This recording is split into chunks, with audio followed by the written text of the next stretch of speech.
Bom dia, feliz sábado a todos. É com muito prazer que eu inicio aqui a transmissão pelo Facebook para os irmãos aqui do distrito de Osasco. Que felicidade poder me dirigir a você aqui nessa manhã de sábado. Eu vou aguardar até que a minha esposa possa compartilhar aqui o link e aí vai facilitar a sua vida, viu? Mas que bom recebê-lo aqui na manhã desse sábado. Felicidade mesmo, viu? A Vanessa vai compartilhar aqui com vocês. Eu vou beber uma água aqui enquanto vocês estão chegando. A gente já faz uma oração e inicia a leitura da Bíblia e as considerações, tá bom?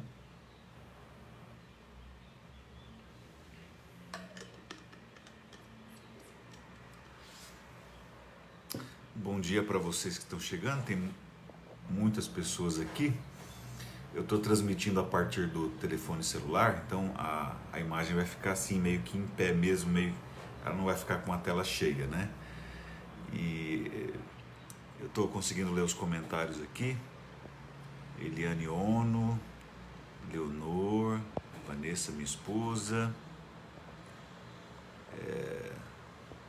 Lucas Garcia, o Sebastião, a Cristiane Zabo, o Rogério Silva, a Edivânia, o Sebastião, o Joseph Virt,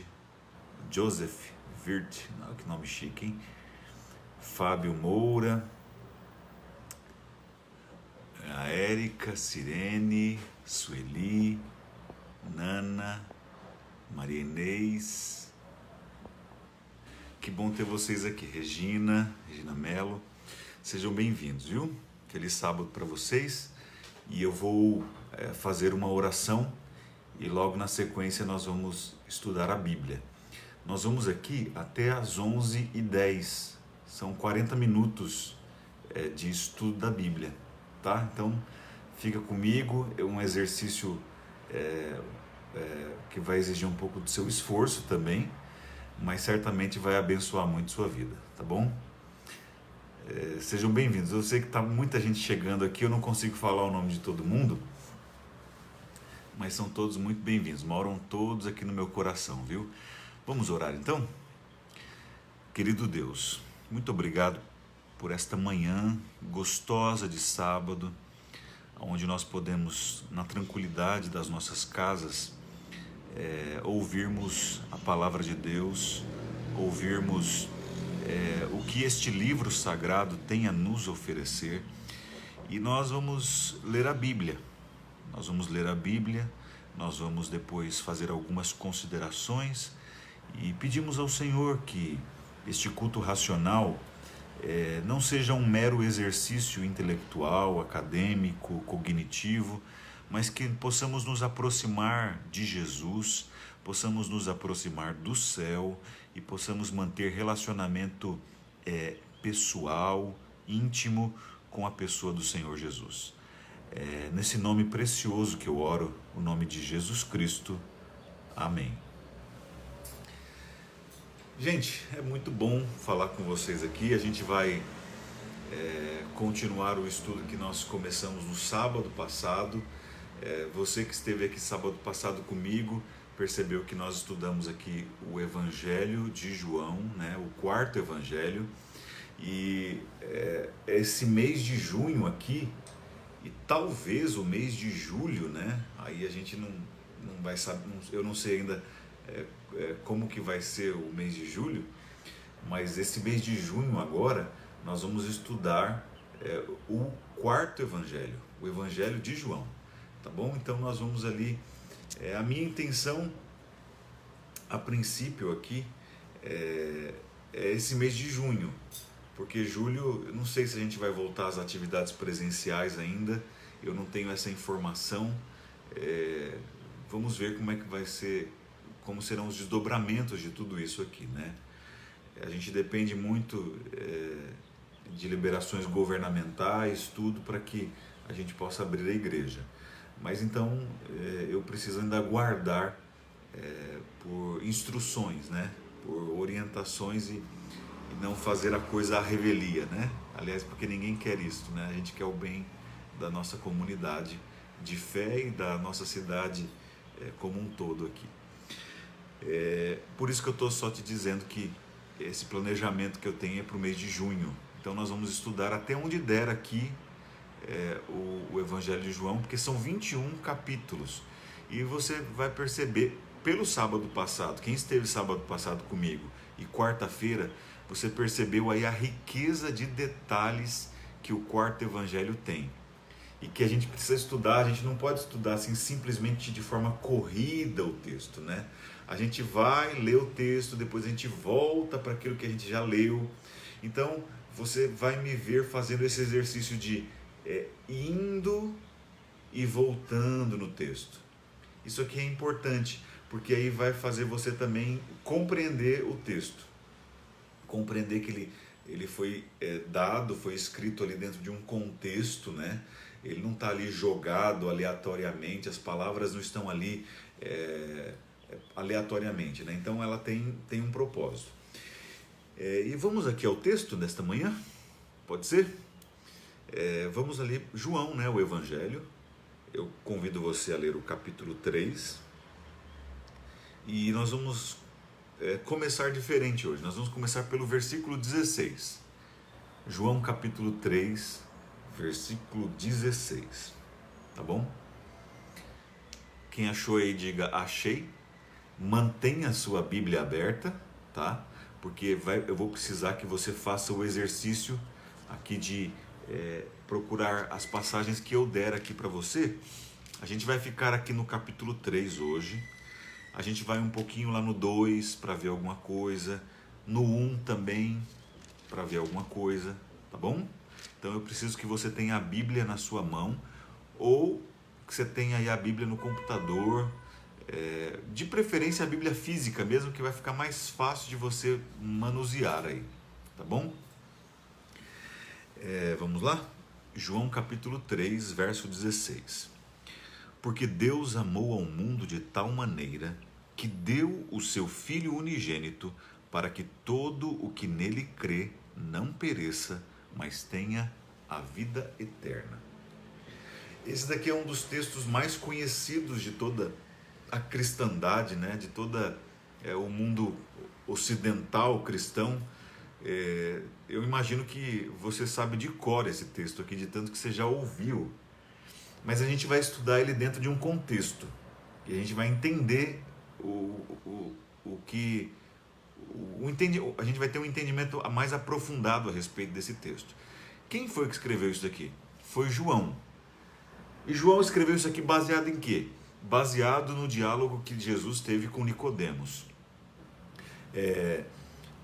João aqui ouviu de Nicodemos aquela entrevista. Foi uma entrevista secreta, uma entrevista que foi entre Jesus e Nicodemos, e João ouviu o relato de Nicodemos, e aí João escreve, a partir daquele relato, ele chega a essa conclusão de que Deus é amoroso, de que ele amou o mundo de um jeito tão especial que ele deu Jesus, para que aquele que crer em Jesus, aquele que crê, né, o texto diz aqui, aquele que nele crê não pereça, mas tenha a vida eterna. Então esse verso, João 3,16, é uma expressão joanina, é a expressão do apóstolo ao ouvir a história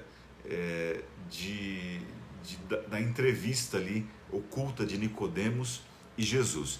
E é interessante que ele baseia isso, o que ele escreve está baseado nos versos 14 e 15 do capítulo 3, porque o verso 14 e o 15, eles dizem assim: e do modo porque Moisés levantou a serpente no deserto, assim importa que o Filho do Homem seja levantado, para que todo o que nele crê tenha a vida eterna. Então, quando ele ouviu isso de Nicodemos, ele também chegou a essa conclusão do verso 16, tá? É essa história aqui, né? É legal quando a gente começa a enxergar a Bíblia dessa maneira, né? Que teve uma questão inteligente por trás. A Bíblia não foi dada no vácuo, né? Ela não está ali por acaso, não é aleatório o que está escrito. Tem conexões. E você viu que o verso 16 ele está conectado aqui ao 14 e ao verso 15. Tem essa relação de proximidade entre os versículos ali. Não só a proximidade física, mas a proximidade do entendimento teológico, né? Então isso aqui é muito impressionante. E o verso 16 do capítulo 3 também está ligado ao capítulo 1. Como assim ao capítulo 1? Olha só, capítulo 1, versículo 11 diz assim: veio para o que era seu, e os seus não o receberam, mas a todos quantos o receberam, deu-lhes o poder de serem feitos filhos de Deus, a saber, aos que creem no seu nome. Então essa palavra crer aqui, o verbo crer, ele vai se repetir várias vezes no escrito do quarto evangelho, várias vezes. Então você tem que estar atento, prestando atenção, tá bom? Estou te ajudando aí a ensinar aí a ler a Bíblia. Desculpa, assim, não é presunção da minha parte, mas eu estou te mostrando como se lê a Bíblia, se lê desse jeito, tá bom? Então, João aqui, eu disse para você lá no culto do sábado passado, que João no capítulo 1, dos versos 1 até o 18, ele está, ali é o prólogo de João, e o prólogo funciona como um sumário, ele funciona como uma espécie de índice, e esse índice, ele vai direcionar o leitor para outros textos que falam a respeito daquilo. Então, a gente acabou de ler aqui João capítulo 1, versículos 11 e 12. E versículos 11 e 12 aqui falam que Jesus deu poder, né? A todos quanto receberam, deu-lhes o poder de serem feitos filhos de Deus, a saber, os que creem no seu nome. Então, essa palavra crer aqui, o verbo crer, ele vai acabar se repetindo, e ele aparece lá em João 3,16, né? Porque Deus amou o mundo de tal maneira que deu o seu Filho unigênito, para que todo aquele que nele crê, né, não pereça, mas tenha vida eterna. Filho unigênito aparece aqui no verso 14 do capítulo 1. E o verbo se fez carne e habitou entre nós, cheio de graça e de verdade, e vimos a sua glória, glória como do unigênito do Pai. Unigênito, que aparece também no verso 18. Ninguém jamais viu a Deus. O Deus unigênito que está no seio do Pai é quem o revelou. Então, olha que maravilhoso a gente estudar a Bíblia. A gente vê essas conexões aqui, né? O prólogo funciona como esse sumário, como esse índice que vai direcionar o leitor para, você quer estudar melhor sobre esse assunto, a gente vai falar sobre isso, sobre isso, sobre isso, sobre isso. É muito legal isso aqui. Tem gente perguntando aqui do Instagram, eu não estou transmitindo do Instagram hoje, só aqui pelo Facebook, tá? Fica por aqui. Problemas técnicos me trouxeram para transmitir aqui só pelo Facebook hoje. Tá bom? Fica comigo aqui. Eu vou postar depois no YouTube também. E aí você pode compartilhar o link com quem você quiser, ou você pode assistir novamente. Vai ficar aqui no Facebook, fica guardado. Tá bom? Mas hoje não tem o Instagram, tá? Olha que legal aqui, a gente está estudando João e a gente vê essas ligações do texto aqui, né? Então, quando a gente começou com o verso 16, a gente percebe que João, o apóstolo João, ele expressa de maneira assim visceral, vem de dentro isso daqui dele, é uma interjeição, é uma exclamação o que ele está fazendo, porque Deus, ele amou o mundo de um jeito tão especial, de tal maneira que deu o seu Filho unigênito, para que todo aquele que nele crê não pereça, mas tenha a vida eterna. Essa é a temática joanina. João está querendo mostrar que Jesus veio aqui e quem acreditar em Jesus vai ser recriado, vai ter vida eterna. Olha que legal isso daqui, porque quando a gente lê João 1:1, no princípio, esse no princípio remete à mente do leitor para Gênesis capítulo 1, versículo 1. E Gênesis capítulo 1, versículo 1 fala a respeito, começa o relato da criação. Jesus aqui está mostrando que ele veio para recriar a humanidade. Ele veio fazer um novo humano, um novo homem. Ele veio fazer. E aí quando a gente lê a história de Nicodemos, que é a história de hoje, você vai entender perfeitamente essa imagem de Jesus fazendo assim, ó, você precisa nascer de novo. Você precisa nascer de novo. Olha, João capítulo 3, verso 1. Vamos lá, acompanha comigo, por favor. Fica aqui, não vai embora não. E acompanha comigo esse mês todo. Você vai ver que bênção que vai ser para a sua vida. Os cultos aqui estão sendo de sábados às 10h30 da manhã e toda quarta-feira às 20 horas. Quarta-feira eu vou continuar esse assunto, tá? Quarta-feira eu vou continuar. Sábado que vem também, mês de junho todo. Vamos lá. João capítulo 3, a partir do versículo 1. Diz assim: havia entre os fariseus um homem chamado Nicodemos, um dos principais dos judeus. Este de noite foi ter com Jesus e lhe disse: Rabi, sabemos que és mestre vindo da parte de Deus, porque ninguém pode fazer estes sinais que tu fazes se Deus não estiver com ele. A isto respondeu Jesus: em verdade te digo que se alguém não nascer de novo, não pode ver o reino de Deus. Perguntou-lhe Nicodemos: como pode um homem nascer sendo velho? Pode porventura voltar ao ventre materno e nascer segunda vez? Respondeu Jesus: em verdade te digo, quem não nascer da água e do Espírito não pode entrar no reino de Deus.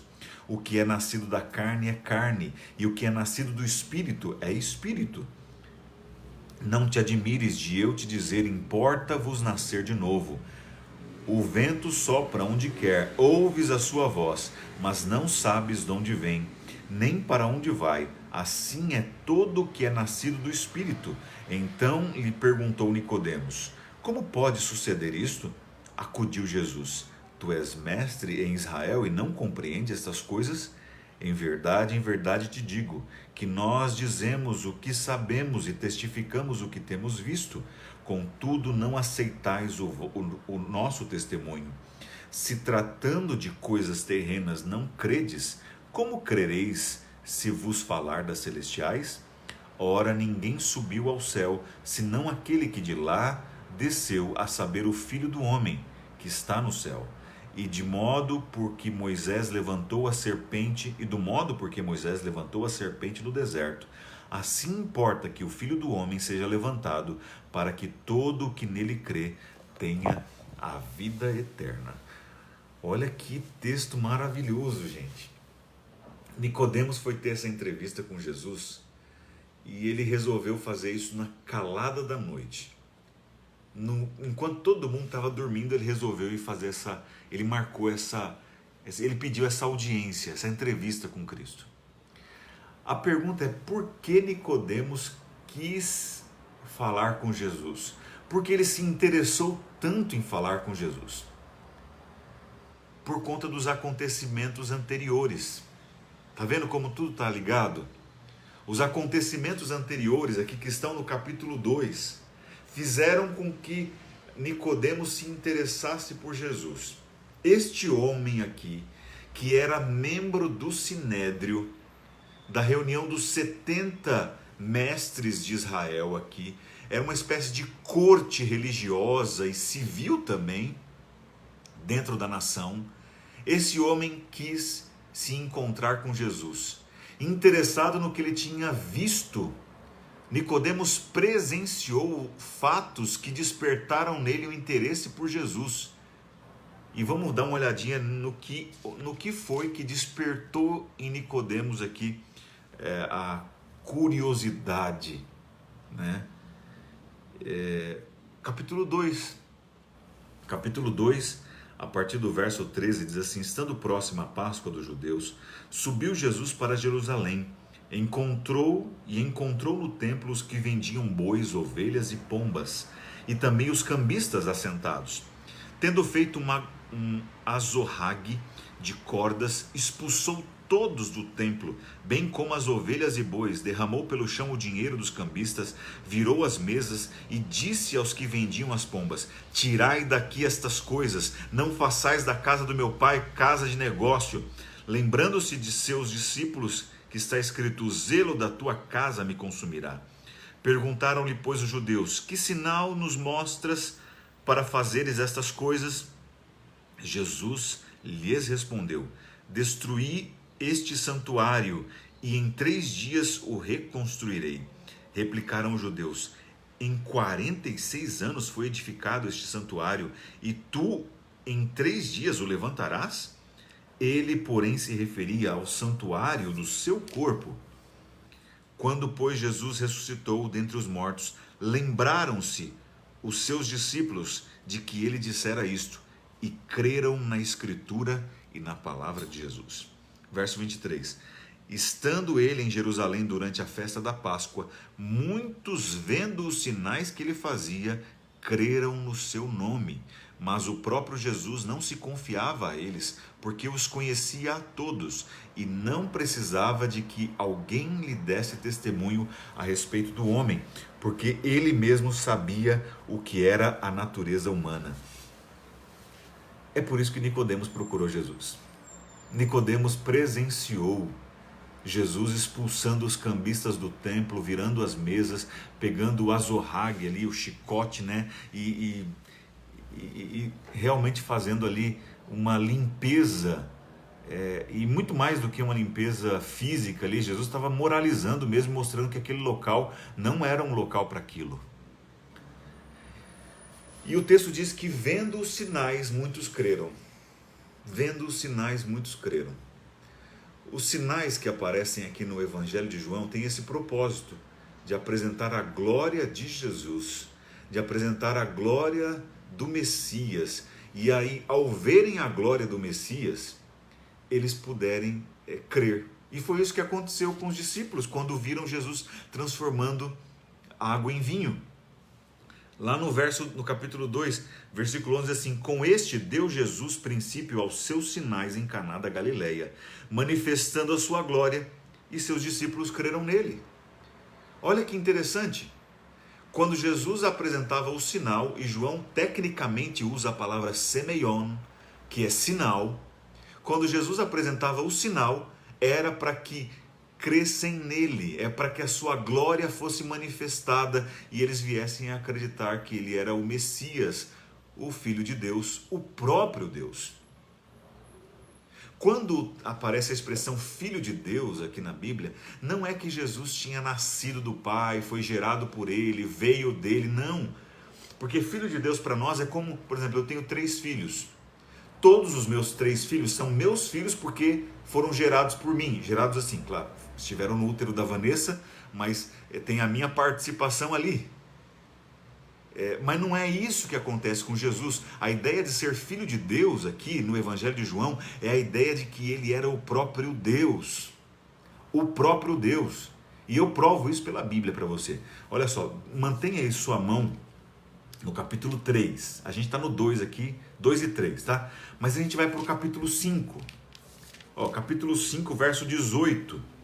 Diz assim: por isso, pois, os judeus ainda mais procuravam matá-lo, porque não somente violava o sábado, mas também dizia que Deus era seu próprio Pai, fazendo-se igual a Deus. Eu preciso dar uma nota explicativa bem rápida. Jesus transgrediu o sábado, sim ou não? A resposta é sim e não. Sim e não. O sábado bíblico, agora eu vou melhorar a pergunta. Jesus transgrediu o sábado bíblico? A resposta é não. Então por que a Bíblia diz que ele transgrediu o sábado? Jesus transgredia o sábado de acordo com a visão do judaísmo da época, que criou ali 39 leis em cima do sábado. Essas leis Jesus transgrediu. Até porque aqui ele cura o homem paralítico há 38 anos. E curar alguém no sábado era trabalhar. Então, consequentemente, era transgredir. Então, desse ponto de vista, Jesus transgrediu sim. Agora, o sábado bíblico, feito para o homem, para o deleite da humanidade, para que ele pudesse desfrutar de comunhão com o Criador. Esse sábado Jesus não transgrediu. O sábado bíblico ele não transgrediu, mas o sábado humano aqui, com leis humanas, esse Jesus transgrediu mesmo. Entenderam? Que fique bem claro isso aqui. Jesus não é um transgressor da lei de Deus, ele é um transgressor das leis humanas, ele vem para romper mesmo com aquilo que não serve para nós e que atrapalha a nossa salvação. Mas o que eu quero me concentrar aqui é que no fato aqui que Jesus dizia que Deus era seu pai. Se Jesus dizia que Deus era seu pai, Jesus era filho de Deus. E aí quando a gente pensa, Jesus é filho de Deus, então ele foi criado por Deus. Não! O Evangelho de João deixa bem claro que Jesus é um ser pré-existente. Ele é um com o Pai, ele é o próprio Deus. No princípio era o Verbo, e o Verbo estava com Deus, e o Verbo era Deus. Jesus, a palavra, o Verbo, a palavra de ação, ele encarna. E ele é o próprio Deus. E aqui o texto fala assim, que Jesus chamava a Deus de Pai, fazendo-se igual a Deus. E o texto diz que os judeus queriam o quê? Matá-lo. Por que queriam matá-lo? Porque para eles isso era uma blasfêmia. Igualar-se a Deus, se auto-intitular filho de Deus, era uma blasfêmia, porque ele estava se igualando a Deus. E eles queriam matá-lo por causa disso. E por que eu estou dando essa ênfase aqui? Porque essa era a ideia de Jesus.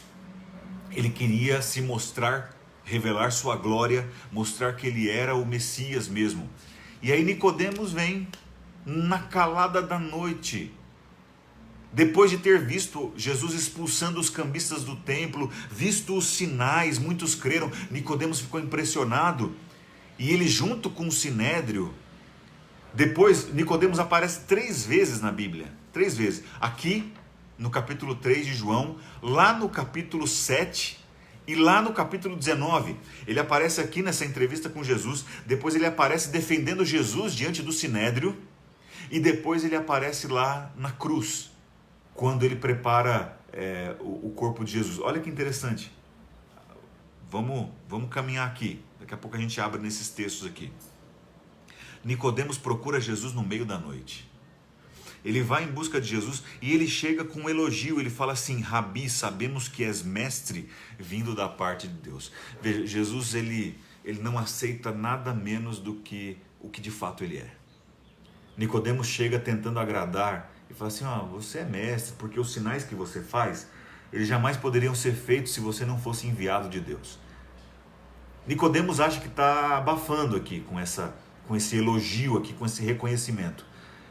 Mas Jesus fala assim, você precisa nascer de novo. Jesus não se afeta, irmãos. Jesus não fica com o ego inflado de ouvir de Nicodemos: sabemos que és mestre vindo da parte de Deus. O ego de Jesus não se infla, porque Jesus é mais do que um mestre. Jesus é mais do que um professor.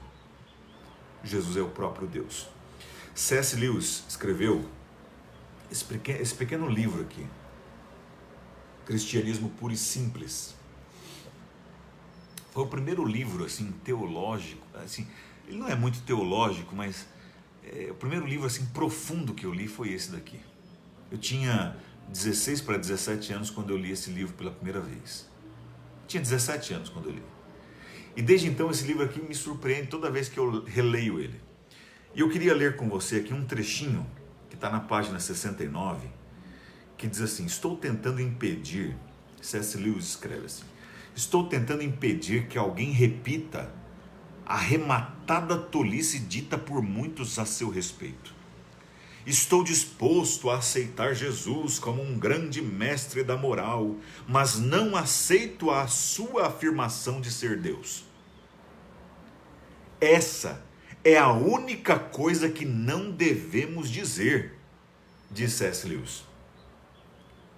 Um homem que fosse somente um homem e dissesse as coisas que Jesus disse, não seria um grande mestre da moral. Seria um lunático. no mesmo grau de alguém que pretendesse ser um ovo cozido. Eu gosto do humor de Lewis. Um homem que fosse somente homem e dissesse as coisas que Jesus disse, não seria um grande mestre da moral, seria um lunático no mesmo grau de alguém que pretendesse ser um ovo cozido. Ou então, o diabo em pessoa. Faça uma escolha. Ou esse homem era e é o Filho de Deus, ou não passa de um louco ou coisa pior. Você pode querer calá-lo por ser um louco, pode cuspir nele e matá-lo como um demônio, ou pode prosternar-se aos seus pés e chamá-lo Senhor e Deus. Mas que ninguém venha com a paternal condescendência dizer que ele não passava de um grande mestre humano. Ele não nos deixou essa opção, ele não quis deixá-la. É isso, irmãos. Ou Jesus é Deus, ou ele é o diabo. É isso. Não tem escolha, não tem meio termo. E honestamente, quando eu olho para o Evangelho, está rasgadamente escancarado que Jesus é Deus em pessoa. Ele é Deus feito homem. E ele vem aqui, ele tem essa entrevista com Nicodemos, e Nicodemos chega: sabemos que és mestre vindo da parte de Deus.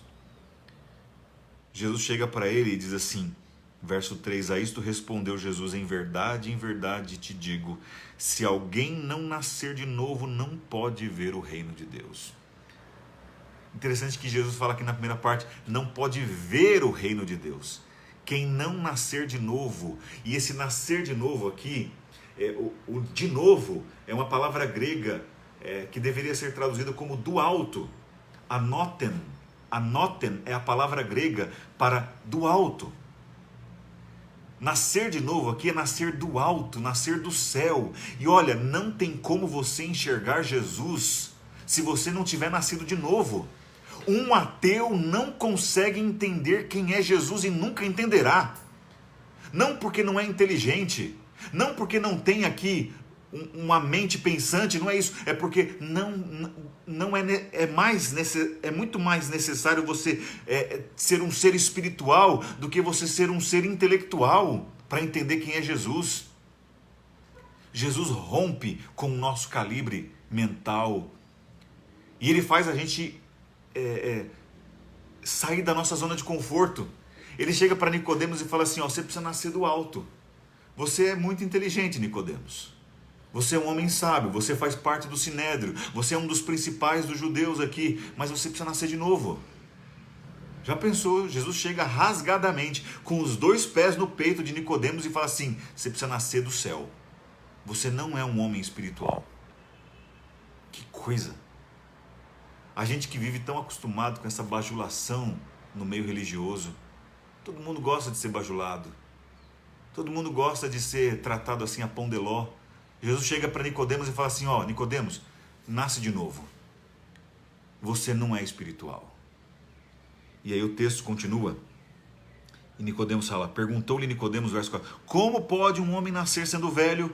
Pode porventura voltar ao ventre da sua mãe, ao ventre materno, e nascer uma segunda vez? Respondeu Jesus, em verdade vos digo, quem não nascer da água e do Espírito, não pode entrar no reino de Deus. Jesus fala assim, não pode ver o reino de Deus. E aqui ele fala, não pode entrar no reino de Deus. Porque você não entra aonde você não viu.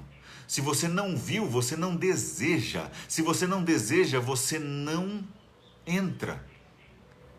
Jesus fala, aquele que não nascer de novo não pode ver.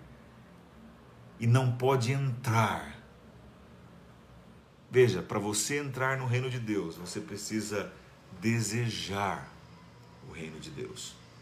E para que você deseje o reino de Deus, você precisa ter visto, ter tido uma revelação do reino de Deus. Jesus diz para Nicodemos rasgadamente, Nicodemos, você é o vitorioso do povo, você é um grande vencedor, você tem sucesso, mas você precisa de ter vida espiritual. Você precisa nascer de novo.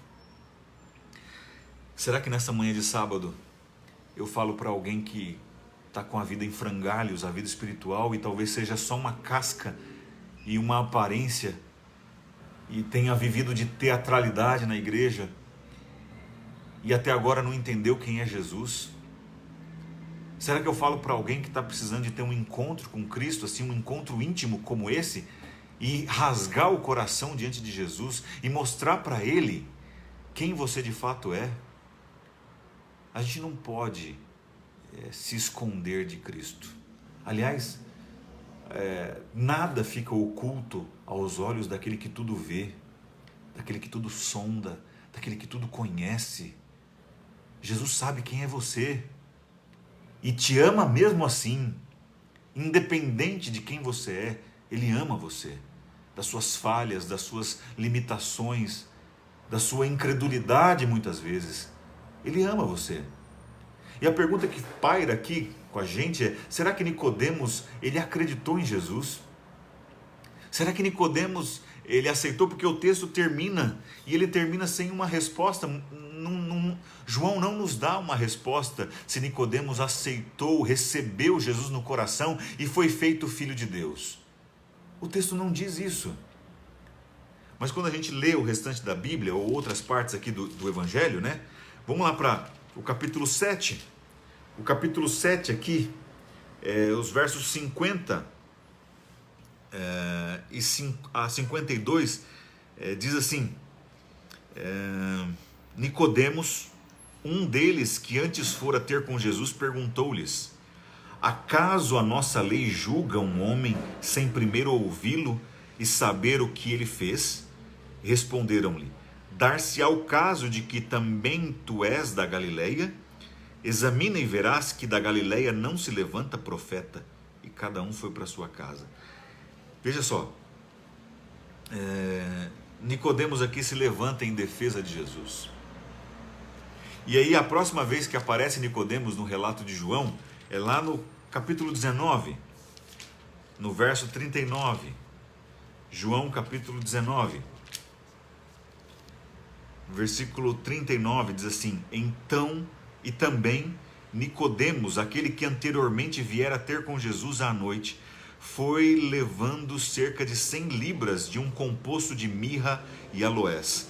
Tomaram, pois, o corpo de Jesus e o envolveram em lençóis com os aromas, como é do uso entre os judeus, na preparação para o sepulcro. No lugar onde Jesus fora crucificado havia um jardim, e neste um sepulcro novo, no qual ninguém tinha sido ali posto.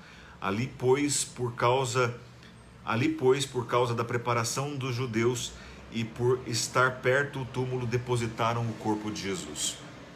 A gente encontra aqui Jesus defende Nicodemos em 3 episódios. Nessa entrevista noturna com Cristo, no capítulo 3, no capítulo 7, quando ele defende Jesus, e aqui, quando ele leva ungüentos ali, mirra e aloés, para preparar o embalsamamento do corpo de Cristo. O texto não me diz lá no capítulo 3 que Nicodemos se convertera, mas as ações dele dentro do Evangelho mostram que ele havia recebido Jesus em seu coração. O que você precisa para receber Jesus em seu coração? Jesus aqui, irmãos, no Evangelho, está fazendo uma nova criação. Ele está recriando. Quando a gente leu lá na quarta-feira, o capítulo 2, Jesus está numa festa de casamento ali, junto com os familiares, com os parentes dele. Esse casamento era um casamento dos parentes, né? Tanto é que Maria tem esse envolvimento na festa, ela tem entrada direta, mesmo havendo ali um principal da mesa, né? Um mestre da mesa, que a gente chama aqui no texto de mestre-sala, aquele que organiza. Maria ainda está envolvida, porque eram parentes de Jesus, esse casamento aqui.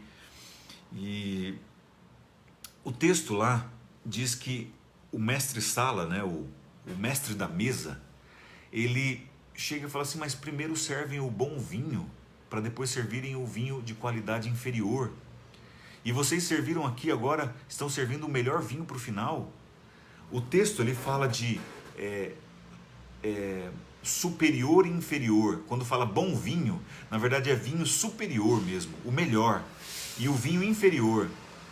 E aqui é improvável que havia embriaguez nessa festa. Esses vinhos aqui eram vinhos sucos de uva mesmo. E o que Jesus transforma e entrega é suco de uva.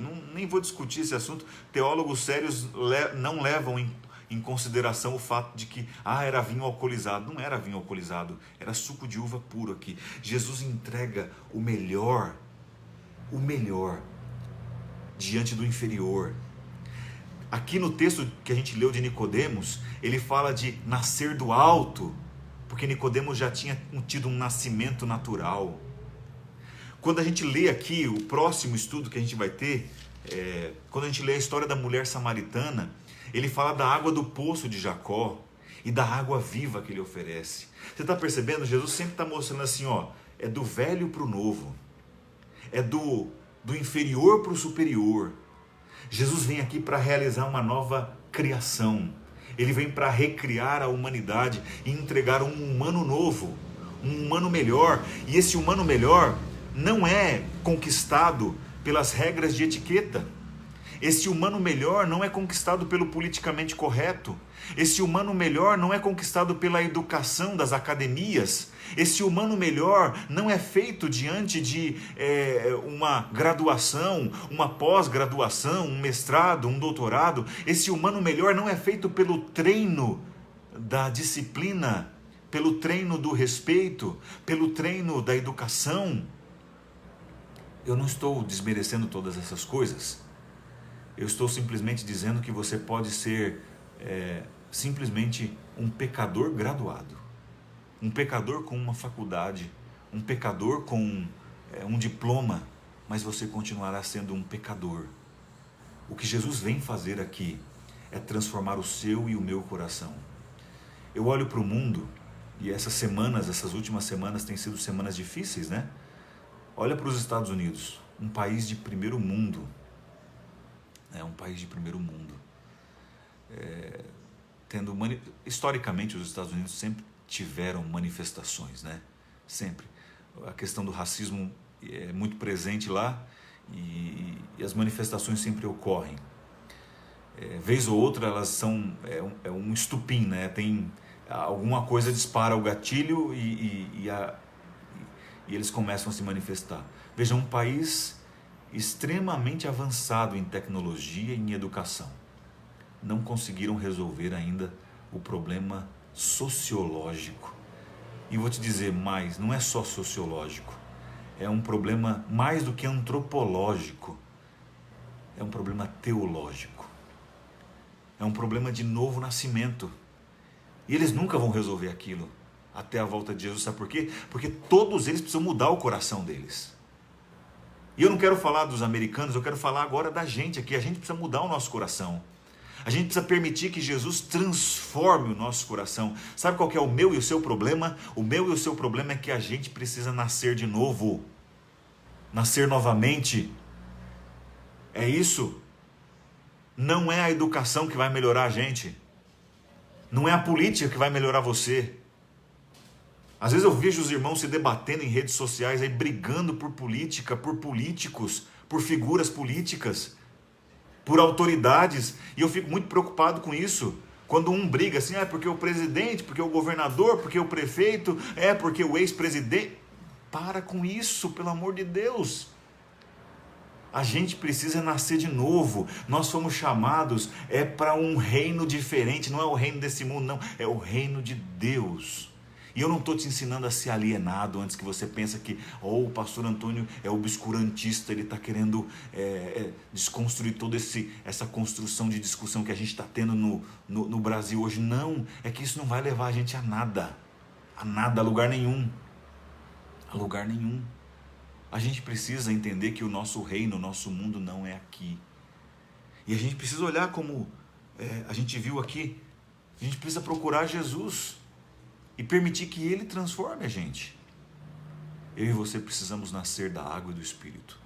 Você já foi batizado, então você já nasceu da água. E teoricamente você deveria ter nascido do Espírito, quando você foi batizado. Quando o pastor levantou a mão sobre a sua cabeça e disse: eu te batizo em nome do Pai, do Filho e do Espírito Santo, você deveria ter nascido não só da água naquele momento, mas você deveria ter nascido do Espírito, porque senão foi apenas um banho público. Mas todos os dias a gente precisa nascer do Espírito. Oremos, irmãos, para que nós tenhamos uma transformação de verdade e que nós sejamos um povo diferente. Que nós sejamos um povo diferente, sim. Hoje em dia, que as pessoas estão tentando fazer aproximações e nos igualar, eu acho que assim, claro, nós somos seres humanos como qualquer outro seres humanos, mas quando eu digo diferentes, porque nós somos filhos de Deus. Ah, pastor, então nem todo mundo é filho de Deus? A resposta é: nem todos têm a Deus por pai. Nem todos têm a Deus por pai. Não se iluda. É muito romântico você achar que todo mundo é filho de Deus. Nem todos têm a Deus por pai. Deus criou a todos, sim. Deus ama a todos, sim. Mas nem todos têm a Deus por pai. Que nesta manhã de sábado, eu e você possamos nos aproximar do nosso Criador e dizer para Ele: Senhor, toma o nosso coração, recria em nós um novo homem, um novo ser humano, e faz-nos mais do que simplesmente moradores deste pequeno planeta azul em rebelião.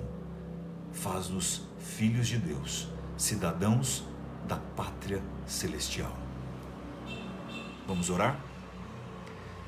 Querido Deus, muito obrigado, porque até aqui o Senhor tem nos ajudado. Abençoe os meus amados que me ouvem neste momento através das redes sociais.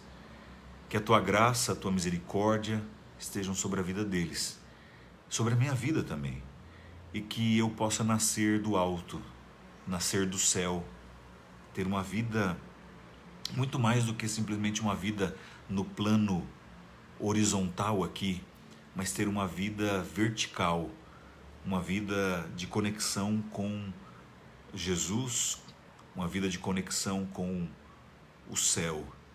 Essa é a minha prece, a minha oração, e eu a faço em nome de Jesus Cristo. Amém, Senhor. Queridos, muito obrigado pela presença virtual de vocês, pela paciência, pela audiência, que vocês possam permitir que o Espírito Santo transforme vocês. Aguardo vocês na próxima quarta-feira, às 20 horas. Beijo. Fiquem com Deus, viu?